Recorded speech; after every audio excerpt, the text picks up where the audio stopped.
Yeah, like before you went to Germany, you experienced kind of fascism from the Russians, right? Like Russians. Oh, yeah. When the Russians were occupying Estonia, Yeah. we were totally under their, what you call it, regime.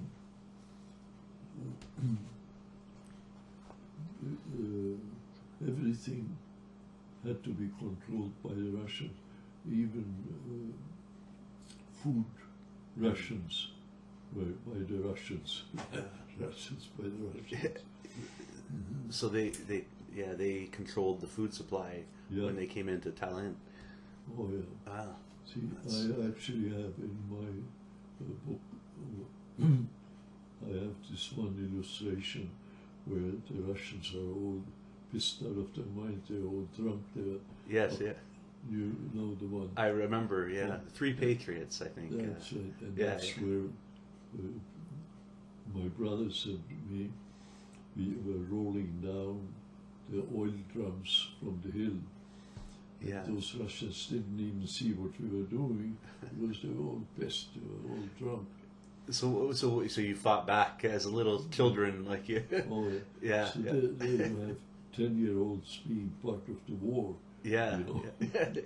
And you're just like having fun, or were you like kind of like, was that your assault on the Russian? Oh yeah, front, well, as a kid. Because we were told at school that the Russians are a bad influence. Yeah. Like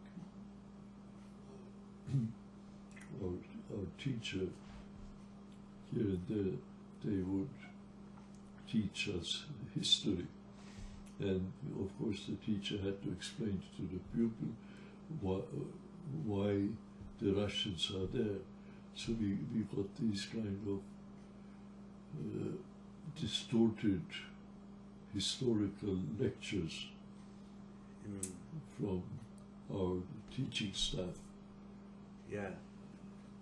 In Estonia, that's before we went to Germany. Once in Germany, then we were confronted by the actual so-called enemy in some parts. But in the Estonian idea of the war, the Germans were really not an enemy of Estonia. They were sort of also partly, they had to do what they were doing because of Stalin on the other side. That's the real bad guy. Yeah. The Russian Stalin. So all this confusion had to be absorbed in a 10-year-old's understanding of politics and war. Yeah, yeah. That's a misinformation from all sides. Oh yeah, like from the Russians, from the Estonians, and from the Germans. Like so your poor mother had to tell you, look, don't ask questions because they'll just get you into trouble. So that's the way to shut up the populace and sort of win the war with being with the people. Yeah, keep your head down, kind of like you're. Yeah. Yeah. I know when you first told me that you were a child refugee during the war, I just assumed you weren't inside Nazi Germany. I didn't think I didn't realize that there was people that fled into Nazi Germany. That's right. But I could see. You said if your family stayed there, your father might have been deported to Siberia or something like. Well, because Uncle Hartley and these people, they were deported, so the deportation was always hanging over the populace, and what sort of, let's say, save us from direct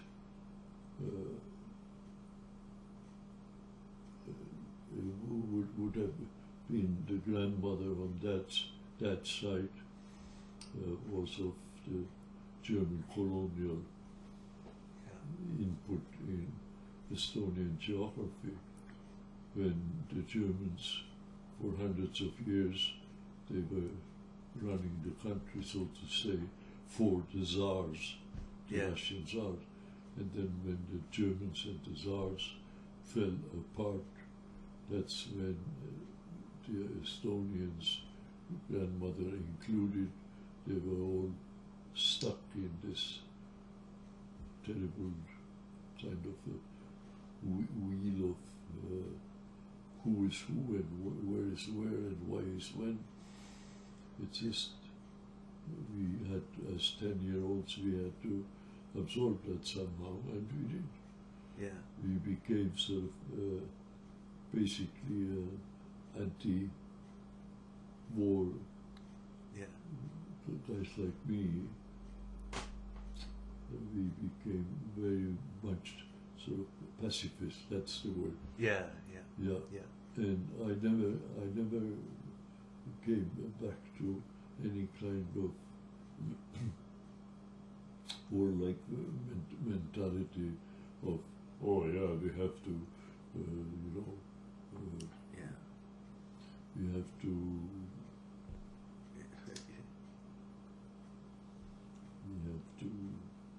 free ourselves. Well, we have to fight for freedom, etc. All that was written off because we were pacifists, or guys like me, and I never looked back as how to fight for a country like my Estonian heritage has to be fought for. It didn't occur to me at that time that there was anything good in war. Yeah. Because war for the warlike people, war is a good thing because it gives you the freedom that was taken away from you. So all these contradictions, one had to avoid, and we did absorb them somehow. A lot of us, like my kid brother Benny, he became almost like a little not so unhappy refugee in Germany because, well, they were fighting, Germany was fighting for a good thing in the world, like get rid of the Jews, and then you have a better world. That's what they tell you. That was the propaganda in school, basically. Yeah. And my brother Benny, he would argue, well, who's doing the bad thing right now? Like, can't we trust the Hitler boys that they are doing something good here, cleaning lots of the Jewish dilemma? Because there was a Jewish dilemma, according to the Nazis, the Jews were the bad thing. So that's what they put into your heads as kids. Right. And so your brother kind of like was more he listened like I did, and he came to the conclusion that look, there's a lot of bad Jews running the world, all the way from America, because that was the Hitler people's storyline was that without the Jews there would be a good way. We'll all be happier and on and on. At the beginning, it was like, they were like kind of pushing them out, and the in a way that I think is similar to what we're seeing almost in the States right now. Like, It keeps on coming back, this kind of sentiment, because it's in a way it's inherent in human nature. You go right through the Bible. You need a devil in order to have a good God. Without the devil, there is no God needed. That's it's but you never bought into the idea of like fighting for freedom, like with violence, like you never, that was never something you, See, to be it started early to me to misunderstanding, according to the Nazi teacher, that I didn't quite understand why there is a good war and a bad war. Mm. Yeah. And Heil Hitler in the morning, he was the good war man, you know, Yeah. because they were going to help get the Jews, get rid of the Jews by the millions, then we can have a good world, you know. Yeah. And you said there was, in Schwerin, there were still Jews when you were there at the beginning. Like, you mentioned there was a tall man, you said, that wore a Star of David. Yeah. And but you said he was a nice guy, like you, so it Yeah, well, he looked good, he was 6 foot plus and something. Yeah. And there was nothing wrong with him. Yeah. So why take him off the street and put him in a camp that we can't even talk about? Like, if Mother would have asked, or if I would have asked, as I heard something about concentration camp, Mother would say, don't talk about it. Because you just get into trouble with the very people that tell you that Jesus is a blonde guy and he's not a bad Jew, he's a good guy with blue eyes. So it's like you're just bombarded with like bullshit and misinformation and fear too, right? Like it sounds like a, you know. So you would hear rumors. We had a lot of good times with it, like rolling the oil drums down the hill into a drunken batch of soldiers, you know. Yeah. So for 10-year-olds, it was at the same time a lot of fun. Yeah, it was. The world was changing, and you're in the middle. Like you were right in the middle of it. Like that's the thing. Like as a kid, like what was your, you know, when you heard the rumors of like concentration camps and you know the violence that was happening, your mom would say not to ask about it, right? Like not to, but like what was your thoughts? Like what would you hear from people? Like what were the rumors? All you hear was blood, killing. Yeah. Everybody was talking about it, because everybody has some uncle or nephew right there on the front, you know, getting killed and doing a lot of killing themselves, you know. So it was all, everything had to do with violence. You know. Yeah. So me as a 10-year-old, I just refused to take violence as some sort of a solution of a problem, and I didn't see the problem as being a problem, the Jew, nor do I see killing the not so problem. Yeah, killing is not the answer. Yeah. It's like you're, So that's basically how you grew up, and at the same time you had a lot of fun. Like, even rolling down those barrels of oil was a lot of fun. Like, whoa, here we go. Yeah. Wow. So you make the best of the situation as a kid, It becomes a game. If the big people, if the grown-ups are playing games like this, which seemingly are games because Mother says we don't talk about it, so there's something, some sort of a no-no that goes through the mind of people. When you were back then, like, was there a moment that you recall where you realized it wasn't a game, where you were scared maybe, or?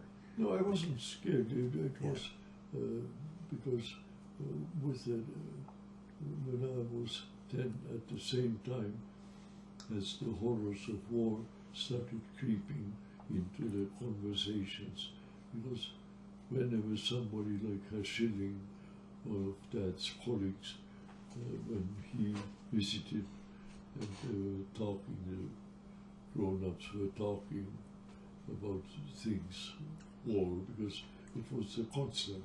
That's all we talked about for during the war days, that we were stuck inside the war of the German side and the Russian side for a while.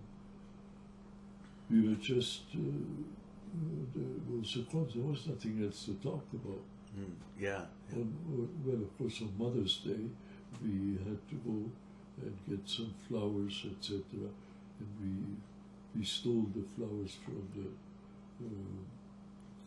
the so-called royal garden of the ruling part, ruling or the aristocrats of that Mecklenburg. And in the beautiful castle, we went into the beautiful gardens and picked some flowers to give Mother on Mother's Day. So there were all kinds of nice things happening, even to little thieves taking flowers for Mama. That kind of stuff. I mean, it was also a normal situation in many ways. That's why I sort of call it about the sunshine. Yeah. Because as a kid growing up, you just focus on the fun of it. Like rolling the drums down the hill. There's a lot of fun there, you know. Yeah. Wow, here we go. You're making a big bang and lots of. So mostly, and that is why my title of my memoir is there was like what. Twas a sunny day. Yeah. Twas a sunny day. Twas a sunny day. Yeah. Because really, that's what it was for us kids. Yeah. We had a lot of fun because we just didn't touch on the bad side, which constantly lingers behind somewhere. Yeah. The rumors, etc. And of course, there was always, when you went to the movies to see good German movies, there were very entertaining movies in those days. Some of the greatest stars of the movies, they left Germany, went to Hollywood. What's her name? Marlene Dietrich and people like that. You know, a lot of them left Germany.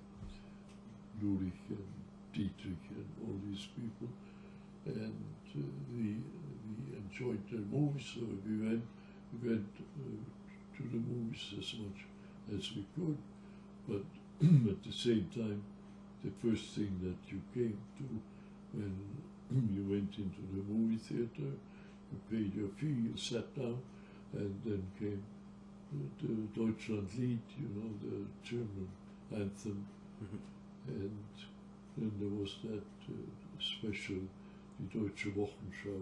The Wochenschau is the weekly newscast, so to say, on the screen. Oh, okay, yeah. On the screen. And like a report. Like there you had a lot of propaganda of what's going on. And it was always, oh yeah, we are winning the war, we are winning the war, the devil is being done away with, we are killing the devil, and we are winning the war. And then they came with certain songs that were always in repeat. So, like a brainwashing almost, like a, And one of them was like Die Deutsche Wochenschau, the German weekly show. Yeah. That was always the starter. And then came the good stories and the best stories on that movie screen were the where the Allies were being killed by the Germans. The Germans were on top, you know. Yeah. And the beastly Stalin, he was the bad guy. Yeah. So we had all this pumped into us as kids. For the first half hour, we got propaganda, and then came the show. Yeah. Then came Marlene or whatever. So it's like you're constantly being like brainwashed. Oh, yeah. Yeah. Oh, yeah. So it's like you're constantly being like brainwashed. Oh, yeah. Oh, yeah. Because as long as you went to the movie, you were told who's who, you know. Yeah. And you mentioned in school too, like you know how, and in the community, like you were kind of an outsider, like your family, because of you were un-German, right? Yeah, like because you came from. And you mentioned in school too, like you know how, and in the community, like you were kind of an outsider, like your family, because of you were un-German, right? Yeah, like because you came from a German touch of German with grandmother, but we also came from a people that were not Germans. We were Estonians, Finn-Ugric people, as we were, from a totally different race than the Germans, the Krauts. So we were never at home in that culture of the Nazi culture, like Nazi culture. Yeah. In touch of that. Yeah. Because, and there was always something mysterious about it, because whenever the conversation went into war or such, the adults, they either switched into the Russian secret language, or they whispered so that we couldn't make out, because that was not for children to get involved in. Yeah. Children don't understand what war is all about, you know. So your parents would kind of, and the adults would talk in quiet, try to keep that. But 30 years later, those children are now adults, and they are writing new books, like Sheila Fitzpatrick, how and why the Hitlerites started the war. Yeah. All that misgiving about a certain populace. You mentioned too, like before, I think it was Herr Wack, who would whack you guys with a cane, the caning. Like what would be something like in class that would warrant a caning from your teacher? Oh, anything at all. Wack was a big guy, 6'2" for sure. Yeah. With one wooden leg and one eye. And he was in charge of a certain class of, I think he taught us history and that kind of shit. Yeah.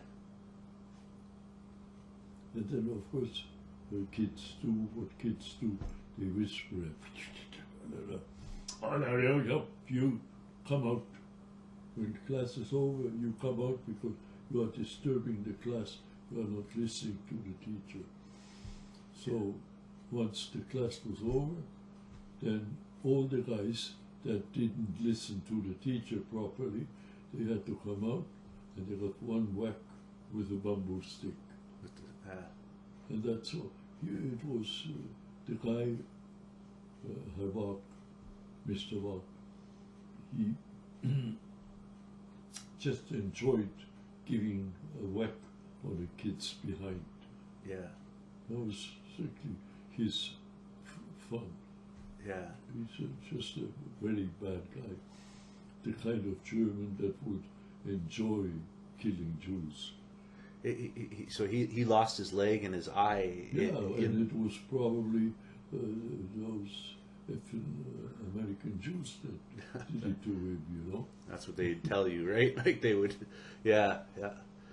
So they're constantly demonizing Jews and any of the Russians. That they are the devil. Like, and all it took was some whispering to the other pupils or talking with some. Else, you come out. Yeah. But then when it was over, if then somebody tried to hide, they put the book inside his pants to take the back into the book, you know. Yeah. And of course you could hear it, and the other kids, they could hear it, and they were good Germans, so they said, Herr Bach, Mr. Bach, Arne has a book in his pants. So I got another bag without a book in my pants. Yeah, so they rat you out. They're squealers. Yeah, it's so much for buddies, you know. Yeah, good because friends. I was still, they were jealous of me because I could draw better pictures than anybody else. Yeah. And so they were jealous, but at the same time, they always said, "Oh, those foreigners, they can really draw pictures, you know." Yeah. But they used to watch me over my shoulder when I was drawing whatever I was drawing. They said, "Hey, he can draw." So at the same time, they were impressed with my performance, but jealous about it. So when I had the book in the pants, they would squeal on me. Yeah. And to me, the German kids, my fellow pupils, to me, they were just you weren't a bunch of you weren't squealers. full German, right? So it's you're automatically, yeah. I thought that was like a part, going back to getting, like, when you were fleeing the Russians and going into Germany to escape, like that. I always found it like really powerful, that story about that photograph with the faces all scratched out. And you mentioned, can you maybe tell me about why did your parents scratch the faces off of those? Oh well, that's people that you. Those were the enemies of the people. Yeah. So when the Russians were occupying Estonia, then you had to take away the faces of those that were pro-Estonian or pro-German or whatever. They were anti-Russian. So you had to take the anti-Russians, take the faces away. And the opposite, when the Russians took over, you had to take the crowds away. So you always had to sort of play one game against the other and excuse that, like, why have you taken away this face? Who is it? Oh, well, that's Uncle so-and-so. He was a Nazi. You tell the communists. If the Nazi asked, who is this guy, you would say, oh, he was a communist. So it was always an excuse. It's like the enemy. Like, whoever asked who is who, you always sympathize with the, oh yeah, he's just a good guy like you. It's almost like a disguise, almost. Like a, and you just had to play the game. Like whoever is in power. When the Russians are in power, the Germans' faces are taken away. Because, and of course the Russians will ask, well, why do you take the German faces away? Well, because they were bad Germans, you know. So it's like, because now you're talking to a liberator. So whenever you have to switch the liberator as the war changed from A to B to B to A. kind of show your allegiance, however it needs to be shown. Yeah, that's right. Yeah, Oh, yeah. that seemed to be sort of the main kind of political doctrine that, and I still have today. I have pictures that have exactly that facial removal. When you showed them to me, I was really, I never thought of it like in, it just made it really real, because it's the actual photo that they would show the authorities, and it's, yeah. So 'Twas a Sunny Day. So, you know, the title of this book, you mentioned, like, it's like you had, you know, even despite all of the horrors of war as a child, you kind of, you know, made the best of it, like you said. However, at the same time, you've also told me stories about, like, how when there were some really horrific things you experienced, how in your mind it was always a sunny day. Mm-hmm. Could you maybe talk about that a little bit, like maybe some of those experiences? Like,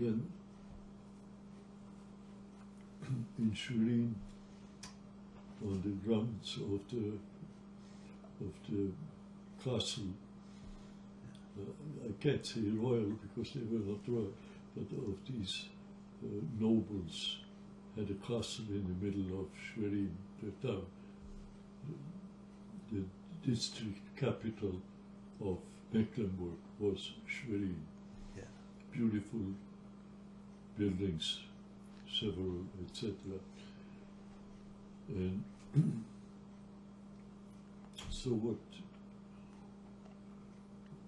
was sunny was, even with those terrible instruments of war, they were on display. We used to go at castle grounds.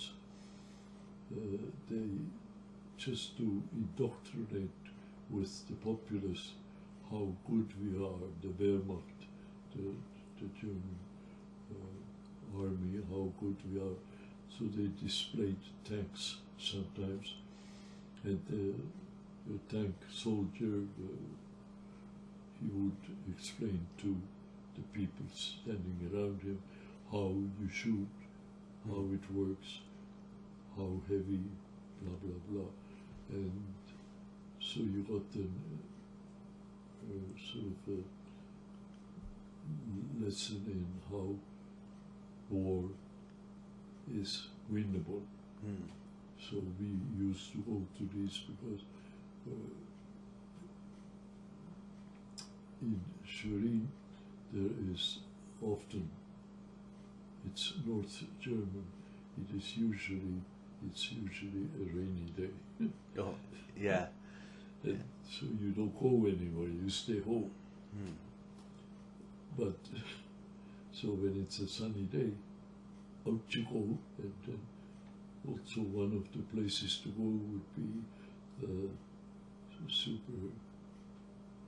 supermarket square there, where the tank is on display, or one of the airplanes is on display, with the soldier explaining to you how it shoots, what it does, you know, how many enemies it can kill in one day. You know, it's a tremendous machine we have, and that's how we are going to win the war, using this here tank. The T-34 was a very important number in the Wehrmacht. The T-34 tank was hard to beat. The Allies couldn't catch up with, because the T-34 was the fastest tank. You can look it up if you care. Yeah, I will. That was the fastest tank for a while in the world. Yeah. So there you had one of the most efficient armies. And they tried to tell these kids, 10-year-olds, 12-year-olds, eventually they'll be 16 and they'll be sitting in the tank, and off they are into the war. Yeah. Killing the bad guy, the enemy. Yeah. It is all geared on sunny days. We have time to kill the enemy, you know. Yeah.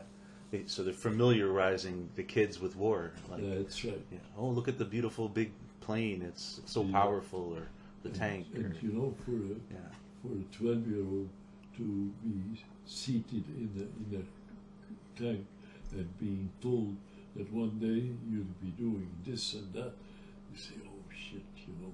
yeah.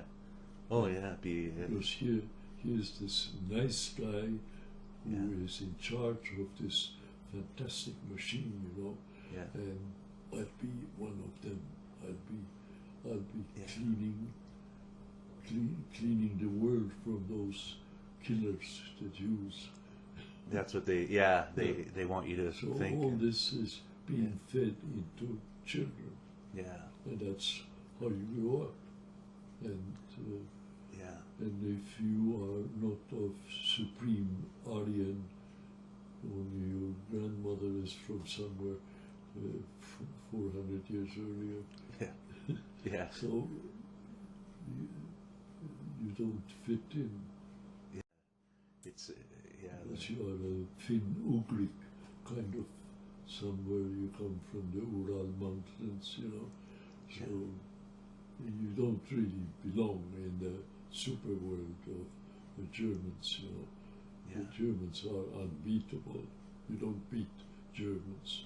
So Yeah, just look at their tanks, you know, yeah, and look at their airplane. Oh, next week there will be an airplane on show. Wow. yeah, You'll see the airplane. yeah.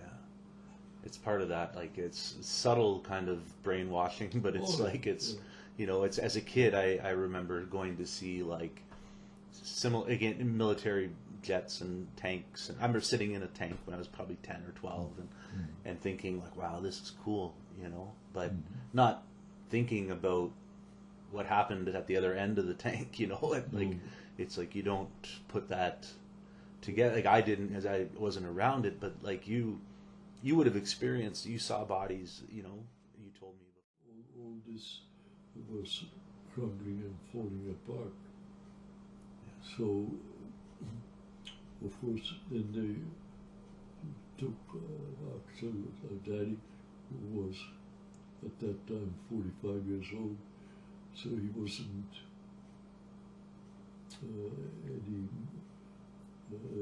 not a very young guy anymore. So, and he was an administrator in his trade, his lithography and all that. So they gave these guys administrative kind of positions in the war effort, like in the Italian front. The Germans were putting up these pyramids to catch Allied tanks. They made these concrete pyramids all along the coast of Genoa up in northern Italy. Yeah. So by the time the Allies came from Sicily and up, Canadians included, that they would get stuck on those pyramids of concrete, and they would not come into Germany from the south. So he was working as the administrator, And then, making sure they got built. And so what Dad had to do is make sure that these workers, the Italian locals up in the hills, mostly partisans, young guys, for them to come down and do the work with those pyramids. Yeah. So in a way, these guys,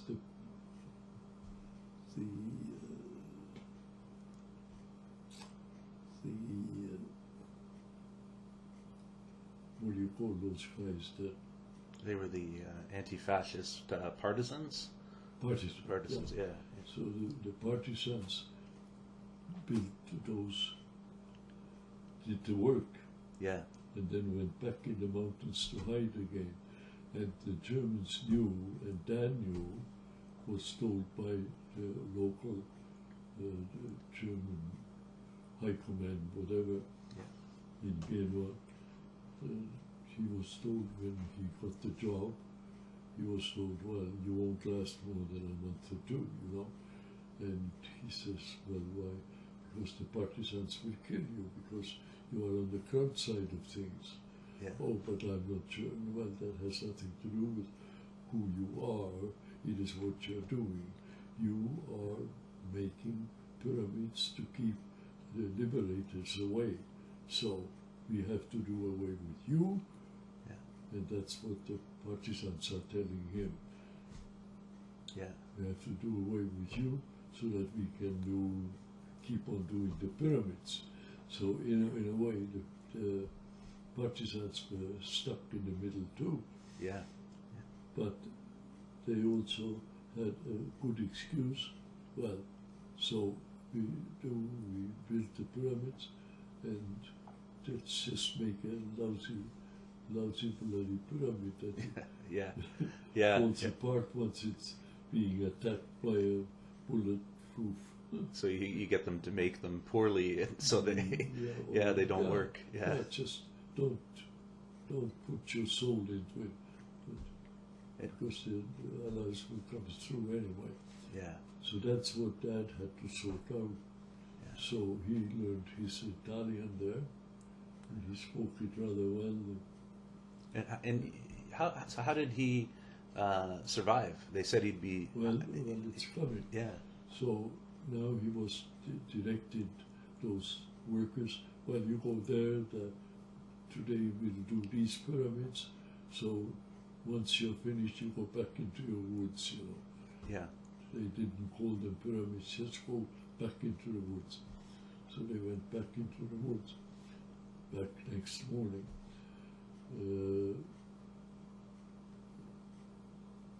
You asked something. You said. Oh, the partisans told the locals told your dad that they were going to kill him within a month. Yeah. And how did your dad survive and make it beyond that? Yeah. Oh yeah. Well then that's it. Well, look, it's like this.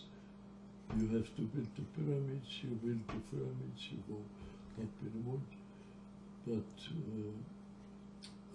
take with you all the rations you want from the German kitchen, because the Germans will not miss the food, because they are busy making those pyramids, so they are not even because they got their food, they eat, they watch over you, and you take the food, and they don't even know that you have taken their food. To them, there is nothing. The partisans they are the enemy, but that the very enemy is the one that also takes part of the food, etc. The whole cycle is that if they find out that that lets them have food, then they will kill him. The Germans would kill him. The Nazis would. Yeah. They might, but as they will never find out, because the partisans don't squeal. They need the food, and they need to do the work in order to get the food. So they survive, and so does the guy who sorts out who's doing what job today. Yeah. And that was Daddy doing this or that. So you mentioned your dad would kind of pay them off with like salami and things like that, like and he also had it seems he had a photograph. He has this lady friend, so she probably put a good word for him too, Yeah. because he was feeding her the best of the table, Yeah. So on and on. Passing on, sharing. Yeah. And that's near the end of the war. So at that time, Mussolini was dead, right? Like that was, you had mentioned. So how long was your dad there for? Well, then after about X months, he got his rheumatism. Yeah. He had a bad thing with his legs, so he could barely walk. So they put him in a hospital in Baratza, it's north of Genoa. So he spent his last month there in Varazze in that hospital before they sent him home back to his family in Schwerin, Mecklenburg. But in Varazze he met the famous clown of European fame, theatrical fame, Grock, G-O-R-C-K. And the clown Grock was an excellent, funny guy that traveled the world over. Before the war started, he was known in, as far as I know, he was known everywhere. Yeah. Grock was a sort of a variety, funny guy of some entity, and from show to show to show. And Dad met this guy, Grock, at his villa up in the hills of Varazze there. Yeah. So Dad had a good time even in hospital. He was able to, yeah. And That's then he came back yeah. to Schwerin, so-called home at that time, Yeah. and back to work on his regular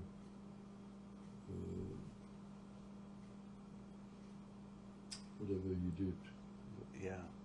drawing maps for the what's in the cartographic section of the local printing house there. Okay. And shortly after he returned, I think Hitler killed himself. Like that's so the war. Like Hitler committed suicide at the end of the war. That day when you learned that Hitler was dead, can you tell me about that story? Well, they didn't tell anybody. They told that Hitler died. Yeah. They didn't talk about suicide or anything, no detail. It was just that our glorious leader has died. And of course the hint is that he died a hero. Yeah. And died in trying to save the fatherland, blah blah, and all that rhetoric that was all over the radio, that this good guy is dead and we should all feel sorry for our nation, that we've lost this supreme leader. Yeah. And on and on. So it took several days before the truth came out, because they couldn't shut off the Allied broadcast. Yeah. Because the Allied broadcasts were all over Germany, in English, in German, even, to tell the people what really happened.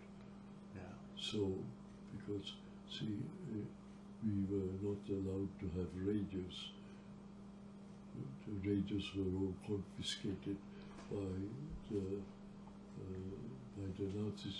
We only had little radios that could only catch so much of the Allied news. Because the Germans had mechanisms of interference so that the populace would not get the right news from the Allies. Yeah. But of course there's always somebody has a better radio than the one that you can buy, Yeah. And so the better radio people, they knew what was going on, and of course the rumor become fact, and before you know, everybody knows that Hitler committed suicide. Yeah. But then before the suicide story, we were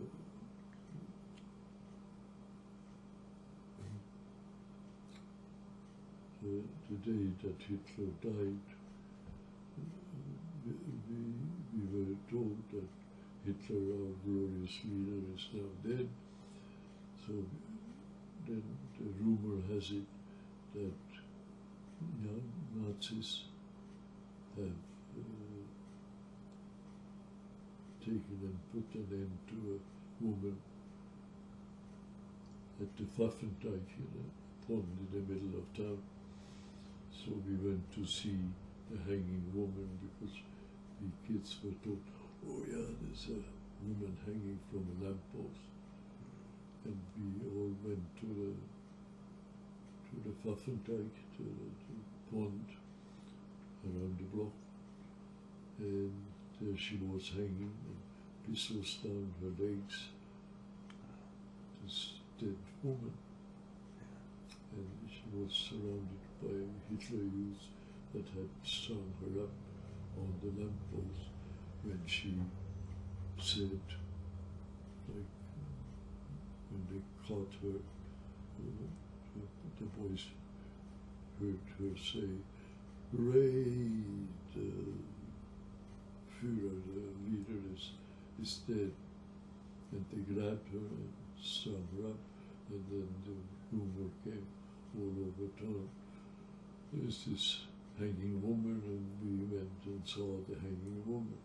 So that was part of the hanging woman story of the sunny day. Yeah. And it was a sunny day when the woman was hung. So even bad news come with sunshine at times, you know. Yeah, that's in your mind. It's always a sunny day when these things. Right. Yeah, and so after, let me just pause and do this again here. I'm gonna change the angle a little bit just to. Let's see. So these are the glorious days of the end of the life. How do you fix that portable? Do you take it out, or what do you do there? What's that? The portability of the lid. Oh, the lid here.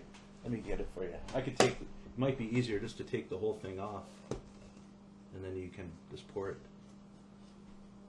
Yeah. There we go. Okay. Gone for you. Thank you. No problem. Let me see here.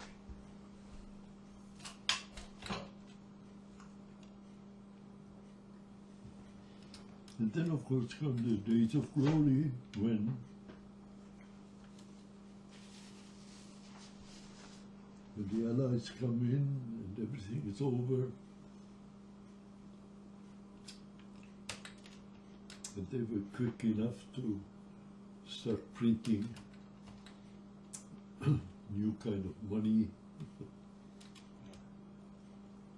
Everything went back to sort of normal by the Allies taking over. They even had to reinvent the Deutschmark. They made little square notes, real money. Oh yeah. The whole thing. After the Allies came in. Yeah. And so the Allies took over and spread the Allied, the new funny money. Black markets, they were thriving. My young brother Benny, he became sort of the king of the black market in our DP camp. Because he found in our camp, our displaced person camp, was in a facility of an industrial complex in the woods, where we lived there in that camp. That camp was in the Goethe woods, which was an estate of Hermann Göring. He had his castle, his villa inside those beautiful woods. And so we now had this camp was in Woens again, and we got food from the Allies in that camp. They were all well organized, etc. And the German prisoners of war by now, all the German Wehrmacht, they were now prisoners of war because the war was over. Yeah. But those crowds, they were stuck in Belgium in camps, and they were all over the place. The young Germans and old Germans. Yeah. So that's where life became sort of normal, in a sense. When a 13-year-old like my brother was at that time could actually make a big buck. What he found in that industrial complex was he found spirals that you have in electric heater, you know, your spirals. Yeah, yeah. In your like the cooker. The coil, like inside. The coil, yeah. And he found a whole batch of those, like a box full or something, from the previous users, the Germans, that were now kaput. Yeah. And so Benny made a little fortune selling those on the black market, not selling them for that silly new money, no, selling them for cigarettes, because cigarettes were all in the black market, where the best currency was cigarettes. Yeah. And the German cigarette, the Sondermischung, they were the cheapest. They were 3 marks a piece. The English cigarettes were 5 marks a piece. And the American Chesterfield was 7, 8 marks a piece. And they were sold by single units, or a full pack would be, you know, that would be 20 times 8. You know, that's 360 or something of the new marks, etc. Yeah. So all the commerce that went on went mostly through cigarettes. That was the currency. That was the currency. Yeah, yeah. But then, of course, there was bad guys, like always when there is good money. There are bad guys, and there was a lot of them making money with that new currency, the new printed money by the Allies. Yeah. And they traveled around, not just my brother, the kid, no, there were some very, by now, rich guys that were sort of kings of the supermarket, the black market, sorry, not black market. I see. So the world had changed immensely, because now Germans again, the new breed of black marketers, they were the new breed of capitalists in good old Germany, so which didn't exist anymore. So we were now getting into our teens, and we learned about how to live in this new world of the black market and the non-existence of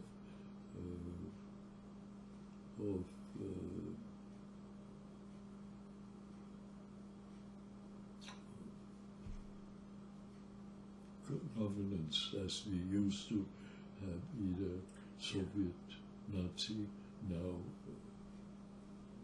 the Allied kind of idea.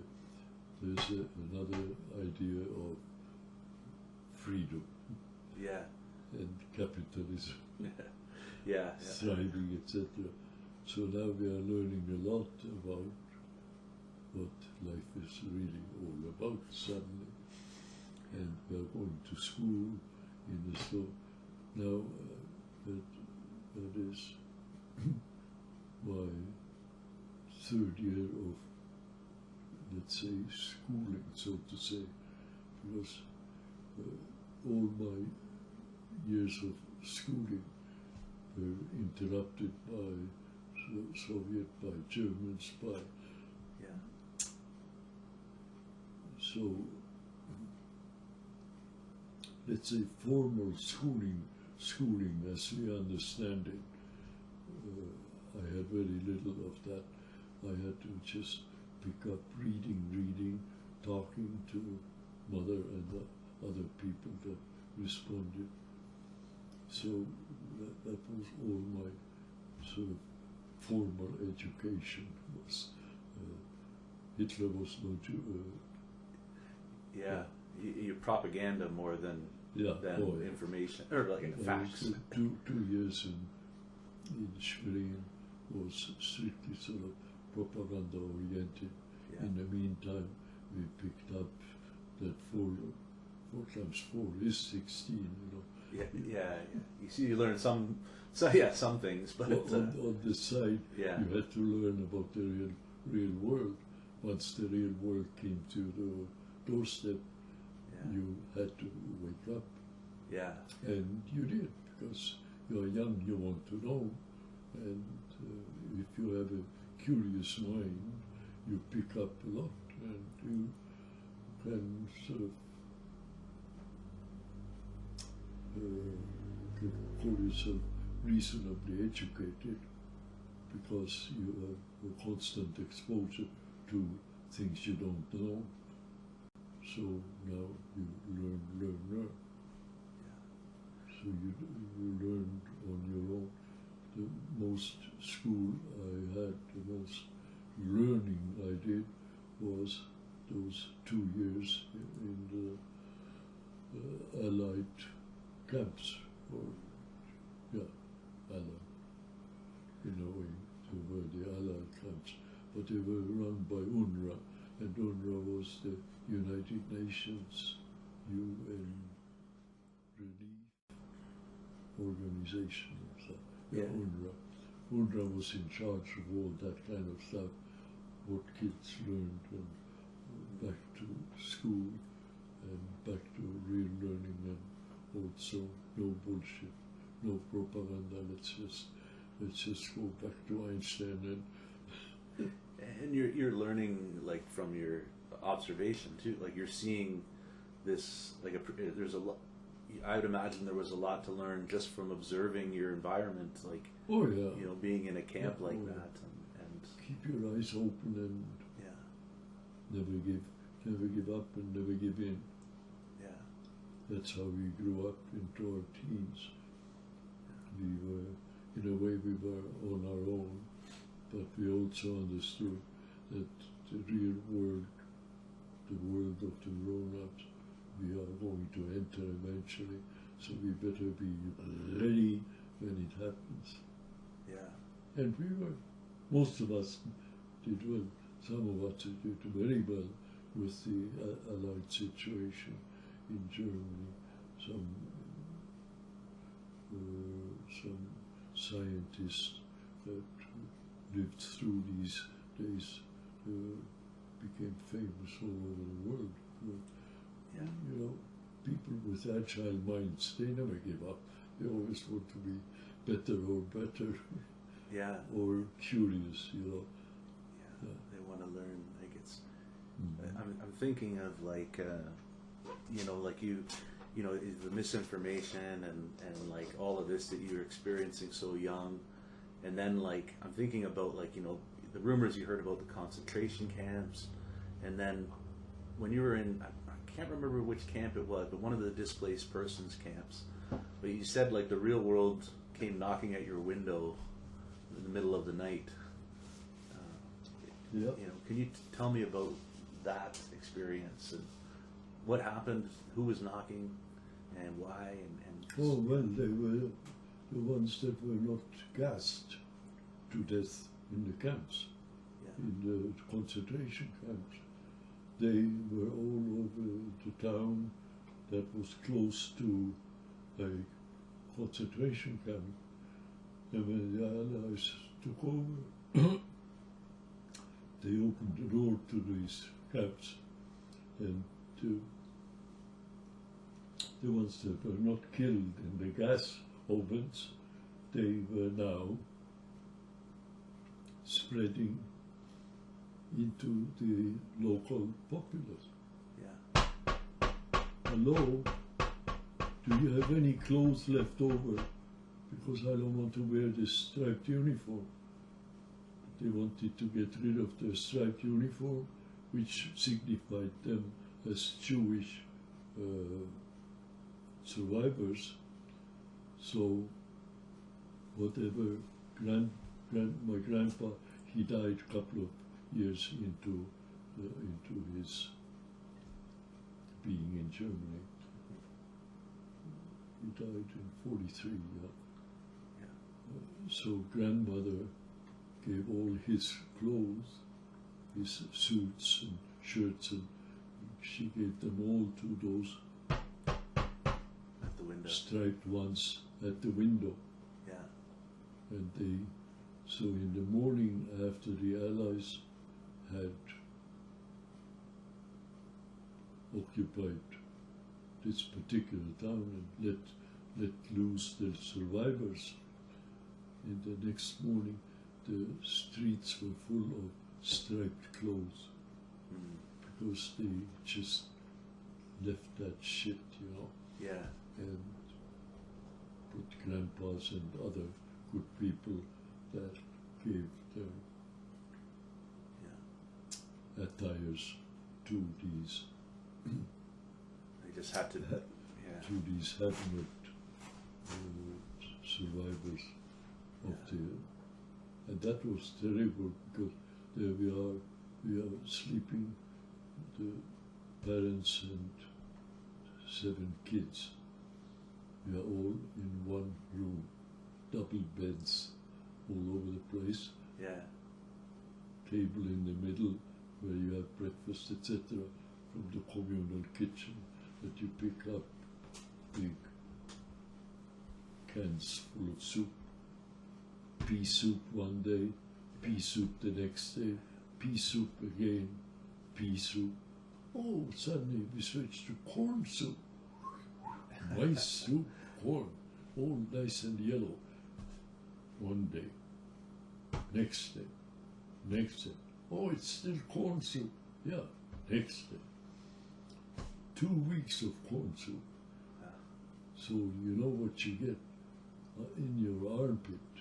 You get swollen things, Yeah. painful, full of pus. Well, So you squeeze out like a the boil pus. or something like a. Yeah. Yeah, Yeah. because you're undernourished. Yeah. Full of Yeah. pea corn or Yeah. so. Oh, So it's- you're, but we didn't have time for that kind of shit. We had a new world. We were running, competing in those very woods I'm talking about at the camp there. And we had a great time because we also found all kinds of things in the woods, like hand grenades and all kinds of thrown away